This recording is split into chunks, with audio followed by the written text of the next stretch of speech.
C'est un duel qui va se jouer dans les urnes. D'un côté, Hassan Rouhani, président sortant, celui qu'on considère comme un modéré, est à 68 ans le favori.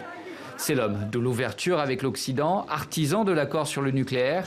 Il a permis la levée d'une partie des sanctions économiques qui pesaient sur le pays.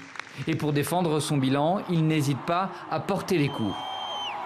Si nous voulons une meilleure situation économique, nous devons encourager la libéralisation du marché dans le pays. Nous ne devons pas laisser des groupes soutenus par des hommes politiques être impliqués dans l'économie. En face, son outsider est un novice de la politique. Ebrahim Raïssi, candidat conservateur de 56 ans. S'il est un inconnu du grand public, il est pourtant l'un des hommes clés du régime. Ancien procureur général de la République islamique, il occupe de hautes fonctions religieuses. Proche d'Ali Khamenei, cette élection doit lui servir de tremplin pour succéder au guide suprême. Raïssi frappe directement la politique d'ouverture de Rouhani. Pour lui, avec plus de 12% de chômage dans le pays, les retombées économiques sont bien loin des résultats espérés.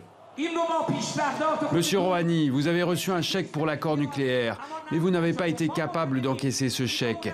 Nous pensons que ce gouvernement et sa diplomatie n'ont pas la capacité d'encaisser ce chèque. Si Hassan Rouhani avait remporté les précédentes élections haut la main dès le premier tour, c'est un âpre combat qui s'annonce cette fois-ci, celui de deux visions de l'Iran qui s'opposent radicalement. Avec 30% d'indécis, un deuxième tour pour les départager semble inévitable.